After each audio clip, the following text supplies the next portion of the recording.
You've been working for a long, long time in e-commerce. How did you get to this industry of the e-commerce? So it's all related to the French thing, actually. Before coming to France, I was in England because that's where I graduated. So I graduated in England. And when I came to France, I was looking for a job. I didn't speak a word of French. Okay. It's very complicated. Yeah, when you don't speak the language. So I had two choices, obviously, either doing nothing or trying to find a way to find a job. So I would speak English and Italian.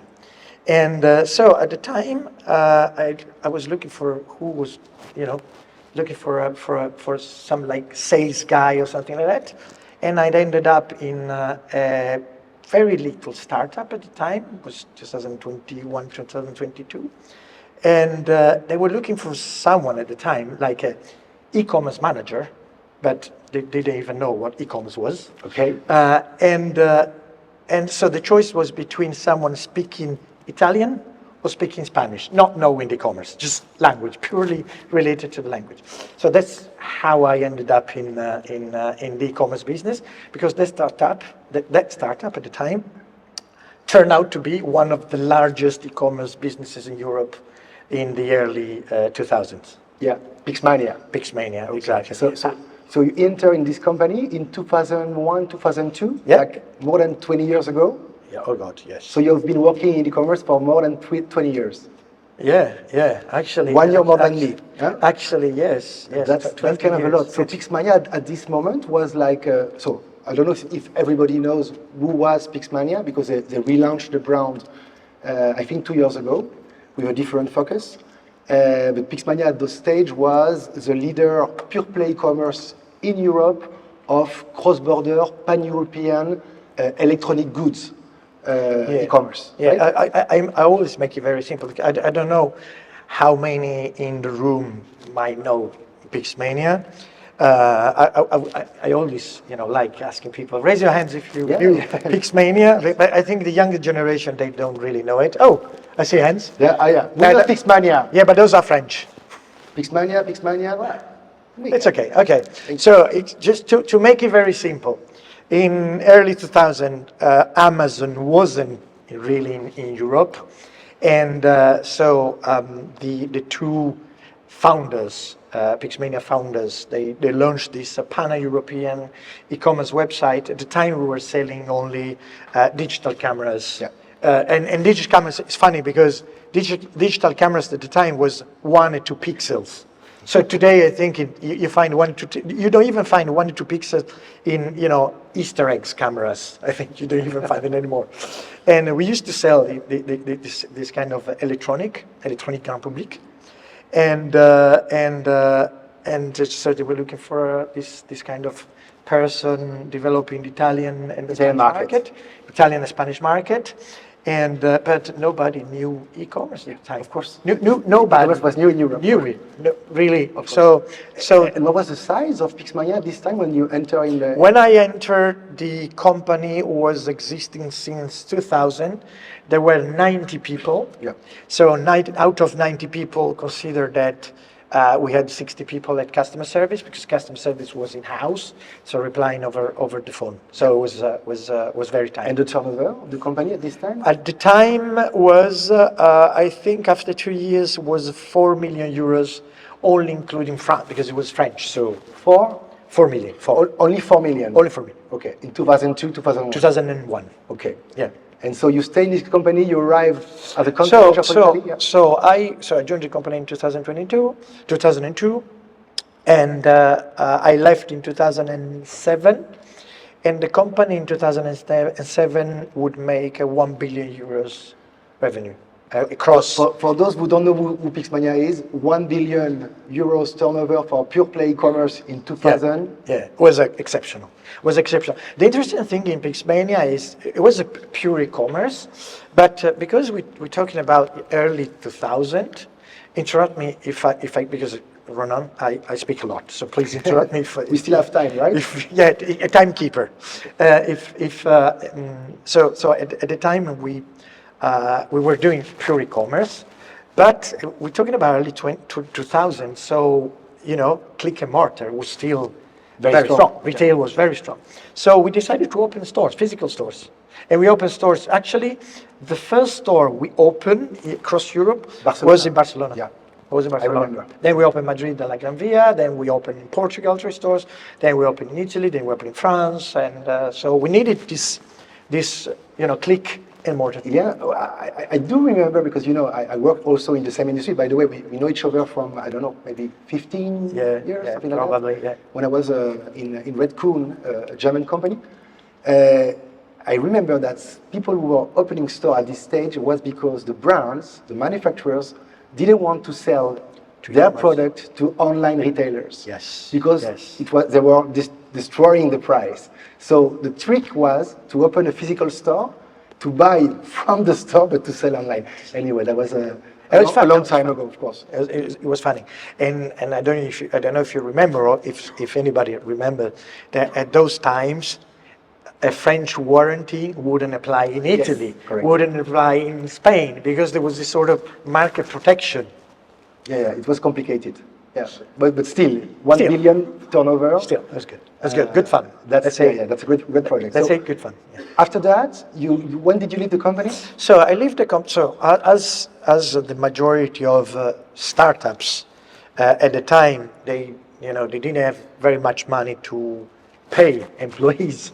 So they would sort of set up some investment, stock options. Let's call it stock option plan for employees. And I was one of the lucky ones, let's say. And I still remember the story.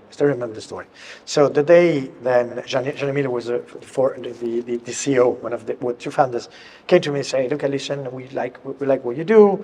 We would like to give you some stock options." And he came up with like a white sheet of paper, and he wrote down, "So today the value is this, and we see when we sell." Okay, that's cool. And is there any contract or something like that? No, don't worry. But it turned out to be a good one, actually, because 6 years later, we sold the company to a British group called the SGI, so Dixon's. And so we make quite a lot of money, let's say. Obviously not enough to stop working, because otherwise I wouldn't be here. But it was funny because I decided to quit Pixmania as much as all the other, let's say, managers, and I decided to turn into consulting. Because I did the same. 2007, you had loads of retailers, so willing to go into e-commerce, but very afraid of cannibalization. Yes. Do you remember that time? So I was so afraid that, e-commerce is going to cannibalize, store sales. Because it was considered like a different channel. Different channel. 2 channels, 2 teams, different products. And at the time, e-commerce was a lot of discounted products. The first motivation was price. Exactly. So okay, let's talk out.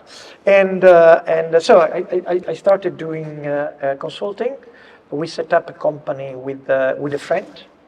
And we were quite lucky because we got very good clients right away. And I did that for 3 years. And as we always say in French, is l'amour dure 3 ans. So love lasts only 3 years. We decided to split with this associate, let's say, or this co-founder. And I went back into the corporate. Let's say corporate. So you went from a pure play e-commerce to click and mortar or to a brand? No, I went to so from the consulting experience, I've moved to the hotel business. It's funny again because we're talking about 2009 or 10, something like that, and this friend told me, "Listen, we are looking for a e-commerce director for this hotel chain. Okay. Very big hotel chain. Very big hotel chain. We're talking about 1,200 hotels in 46 countries. That chain was bought by a venture capital, American venture capital called Starwood Capital. So Starwood tells they can double you and stuff like that. And so they were looking for an e-commerce manager, but they didn't want people coming from the travel business. Okay. Because people coming from the travel business at the time were too much Formatted. Booking.com oriented and formatted. Okay. So they wanted someone sort of not Virgin. yeah, let's say that they use the term. Someone who could bring With maybe a fresh approach. exactly different approach to let's connect to Booking.com because the biggest problem for hotel chains at the time in particular was that the majority of sales would come from OTAs, so online travel agencies, or for business to business. They didn't have many direct business. Okay. Yeah. And direct business means that this customer is yours, you do your CRM, and you don't pay the OTA commission, let's say. So they wanted to develop direct. So I did that for 3 years and a half, the time that, so I had to restructure everything. Means that they're building like 1,200 websites because every hotel had is on website. Then we had the corporate website. Then we had 7 brands, so you have to put all the brands together, and so all this kind of thing. It was great working in the travel business and the hotel business is fantastic, and it's fantastic when you have countries like Brazil. Because you get to travel a lot. So it's really fun. And so after that, the VC, so the venture capital, sold the chain. The chain is called Louvre Hotels. It is not known here. We didn't have many brands in Spain because Spain is very competitive landscapes in terms of hotel chains. We are very strong in France. We're very strong in the Netherlands, in Brazil, in the Far East. And so the company sold. So then you went to another. And so my bosses from Sour, they left, and because my bosses was also my friends, I decided to leave. Okay. And when I decided to leave, I knew the hotel business, and I was very much fascinated by the restaurant business. Yeah, I was fascinated by that, and luck of the draw, really pure coincidence. At the time, Michelin, the guide, so food, they were looking for a sort, we call it digital innovation, whatever person, manager. So to transform a paper, because the Michelin guide, you probably came across the guide in physical stores. It's a book, okay, and paper was not really do not sell anymore. That, it didn't really have future. So we needed to turn the business into digital. But before turning to digital, there was another philosophy behind. Michelin, in everyone's head, it's very expensive because it's star restaurant, so very expensive. So we had to change this perception. And this perception, my job was to find like new business line to attract customers, all customers. So the majority of customers, not just top and high-end customers.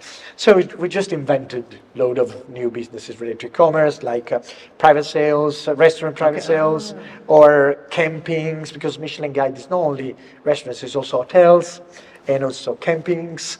So loads of businesses to attract the big public. Super interesting. Again, but with a clear aim. The aim was, let's test the business. If there is appetite for this business, we buy it. That's why we bought La Fourchette, fork. That's why we bought Book Table in the United Kingdom. That's why you book like camping. So it's a sort of test and learn, and then you just buy a player to make sure you have a wider. So now digital is like 90% of the business. Or Exactly. Okay. Michelin. It's tires. At the end of the day, Michelin is tires, but Michelin Guide is probably the best advertisement for tires because high quality restaurants means that you're prepared and you're ready to pay more for your tires as well. It's very marketing driven as a concept. That's a long shot, but yeah. it is. Yes, it's a long one, but that's how it works. Okay, so how did you come after that in Interflora? Interflora. So from Michelin to Interflora, I went through the jewel business in the meantime, and then jewels was again another related to network. So in France, I had lots of friends and networks. So they were the jewel business. They were looking for someone to develop a digital strategy for a very big retail, 400 stores in Italy, but no e-commerce. Yeah. Zero. Of course, it's not easy to have a medium basket of 4,000 euros. No, but the interesting thing is that the average basket for the jewel business, it's very low. I mean, it's 70 euros. But that's a problem. It depends. Because they sell also, I guess, Sure, product, right? sure, exactly. But the funny thing is that when I joined the jewels business, wasn't 2010 or 9, it was 2017. Mm-hmm. So I was shocked by the fact that in 2017 you still do not have an e-commerce website. That's crazy.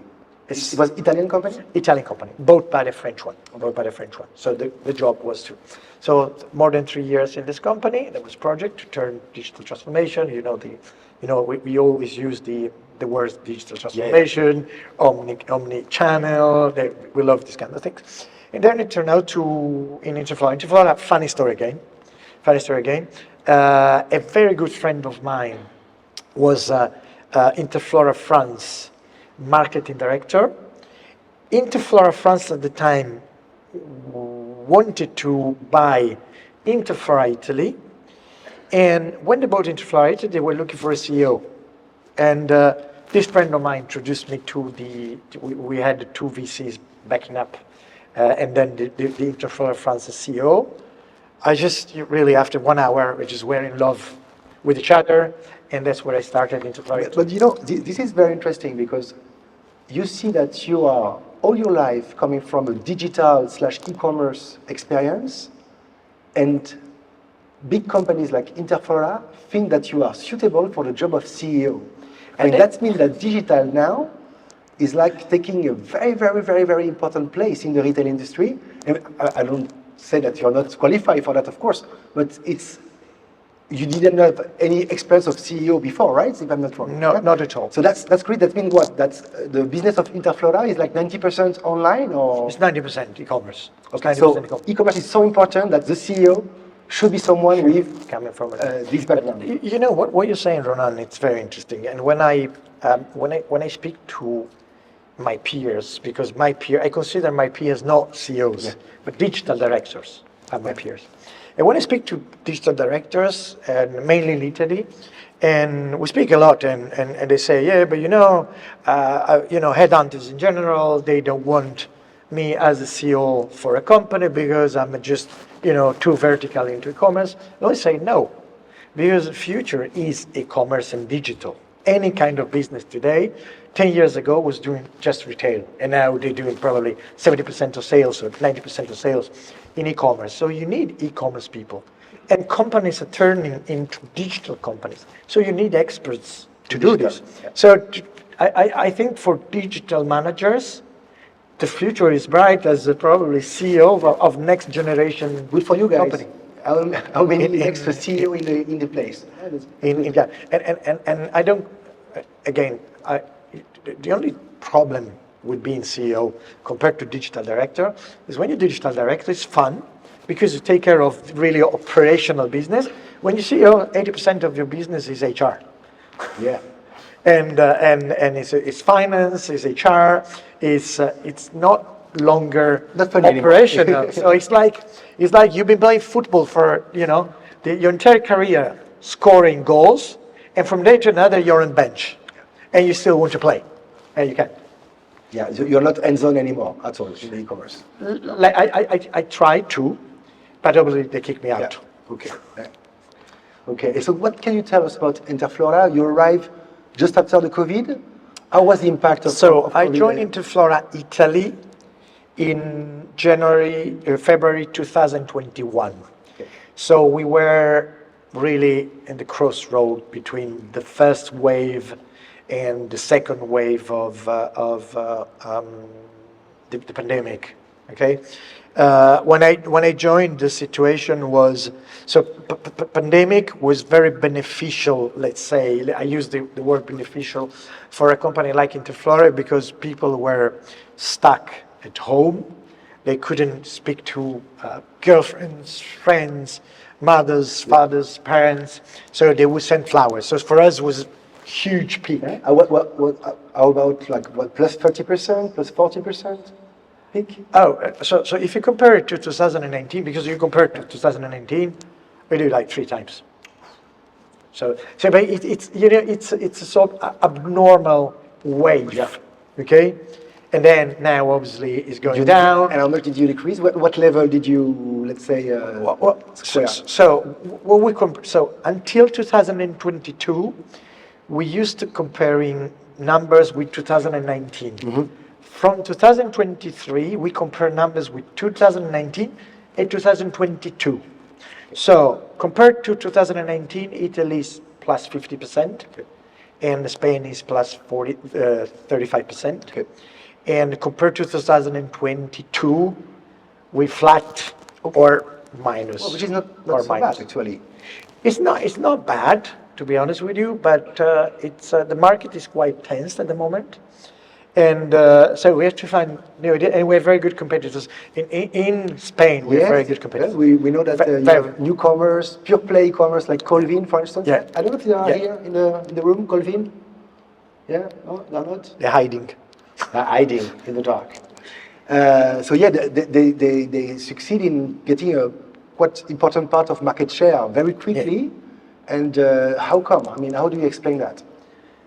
Well, first of all, I consider Colvin as a competitor as an extremely good company. It's fantastic what they did, and they managed to change people's perception of buying flowers.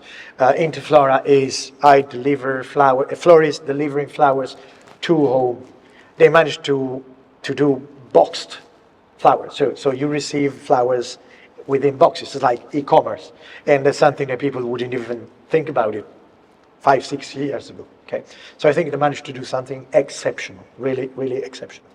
And then they I think the pandemic really helped everyone, and they were there, so they were really good at surfing that wave. Yeah. Second thing, I think they're really good at targeting the new customer, so the Generation Z customer, who is not our customer today. And so, we are did more. you learn like a kind of a lesson to also try to get those customers? We always want to expand to a younger customer because we are, I don't say an old-fashioned brand, but we are an historical brand. Yeah. So Interflora lives since 1908. So it's like more than 100 years of history in the company. And when you are such an old company, you probably struggle more to adapt, to change, to transform, and it's more complicated because you know behind your back you have florists. We have 1,300, so 1,300 florists in Spain, same in Italy, 100 florists in Portugal. So you're not free to do whatever you want. You're still accountable on florists as well, because you play a game together, and they are part of our DNA. And Colvin, on the other hand, it's real play. They don't have sort of florists behind or something like that. So they're going to act much quicker than us. So what we did in 100 years, they did it in 2 years. Crazy. Which is the sort of what you do when you are a startup. Yeah. So that's why I have huge respect for Colvin. And obviously, I will try my best to kick their ass because it's my job. But be prepared. No, they know it. Okay, and so a big difference with players like Colvin is that you do guys have physical store. So we are talking now about omni-channel strategy. So how real, how concrete is an omni-channel strategy in Interflora? Because I understand these are not your own stores, right? It's kind of a more So I don't know if you all know the Interflora model. Interflora model, it's a model based on affiliates. So you are a florist, and you have your florist shop, and you want to develop your online business. You connect to Interflora. So what we do is we create our own collection. So it's like in fashion business, it's not the florist saying, okay, I want to sell this. It's not like Just Eat or Deliveroo. We decide collection. So we have product managers, marketing managers, defining what products should be sold on each season, on peak periods like Mother's Day, St. Valentine's, we define. Then we sell this catalog to the florist, and they have to make it, they have to make what we ask them to do. And so customers come to the website, to the Interflora website, they pick flowers, a bunch of flowers or whatever, and they say, okay, I want to deliver it in Barcelona, that address. And what we do is we send that order to the closest florist to your place. So the delivery, it's immediate. I always like saying that we have invented the quick commerce, because at the end of the day, what we do is you do an order now, it's 12:30, you do an order now, in 1 hour time you get delivered. Because florist close to your place will be delivering that bunch of flowers. So our model, it's really pure quick commerce. Right. So, and then going back to the affiliate business. So yes, florists are simply affiliates. They pay a relevance, so they pay a monthly fee plus a commission on each sale. So the omni-channel, you're not really a click and mortar, because at the end of the day, the florist is only like kind of a production center, local production center, because the sales, as you said previously, are maybe coming 90% or 80% from the website, and it's true that in a normal click and mortar, maybe it's the opposite, There is a different, you used a term, which is like a sort of delivery center or production center, which florists don't really like it. No. They say it, but don't really like it. But the big difference is that the florist is delivering flowers to the customer. It's an Interflora bunch because you're supposed to receive it in a very nice wrapping, Interflora wrapping paper, but the florist can still put his logo, which means that second time you want to order, you can do it directly to the store if they did a good job. So our model is not cannibalization. I don't want to kill the florist with my business. I help the florist to develop his own business, because 30% of customers that bought into Interflora, second time they bought directly to the florist. Okay, which is not so good for you guys, because of course the lifetime value is very important now. I don't know if you also noticed the increase of the captation cost, acquisition cost of marketing, online marketing customers. Were you also impacted in margin or on this part? So we have a very, let's say, fine way of managing advertising campaigns, because everything for us it's a margin driven. Every single of activity, it's margin driven, and that's why we are a very healthy company. Because if we cannot spend €1, we don't spend it. That's our philosophy. But I mean, we sort of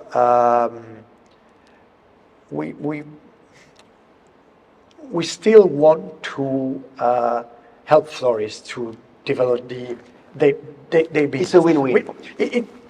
Lifetime value that we try to work, and we try to work to repeat.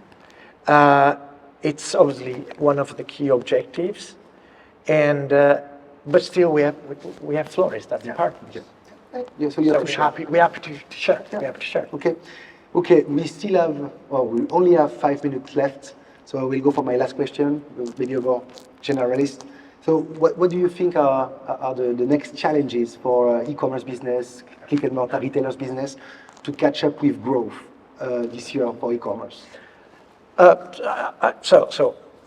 E-commerce business, as we said, COVID was very good for certain businesses. It was very bad for other businesses. Travel industry was very badly affected. But we're back on track. If you look at the line growth, line of e-commerce. 2019, then you have a big wave. Then you go back down, but you're growing. Yeah, okay. E-commerce is growing. So I think the difference is now majority of companies are more money concerned, investments. So once in the past you will spend or overspend sometimes in e-commerce, now people are more cautious. So cost per acquisitions are definitely sort of those ROAS, AMOAS. You know, that's where the real growth is. And then you know that VC backup companies are sort of struggling because VCs they screw certain investors. They cut the line. Exactly. So I don't say honestly, VCs they didn't really cut. They're sort of more careful. They pick more carefully In and they the ask for investment. commerce more than unicorns. So they want profitable companies with profitable growth. Exactly. That's You don't big look difference. into sales anymore. You look into EBITDA. Yeah, that's a what big you want. shift. Huh? That's a big That's shift. what EBITDA. And driving by EBITDA and driving by sales is different because your acquisition strategy changes from day to another. Yeah. Thank you very much, Luca. That was very, very interesting to have you with us today. So just a big applause for Luca. Thank you, Ronan. So we will, don't move, guys. We will continue with the activity of the event. So the next activity is in the same room, one-to-one meetings, and then talks, and then lunch, and then many, many things. See you very soon during the event. Thank you very much.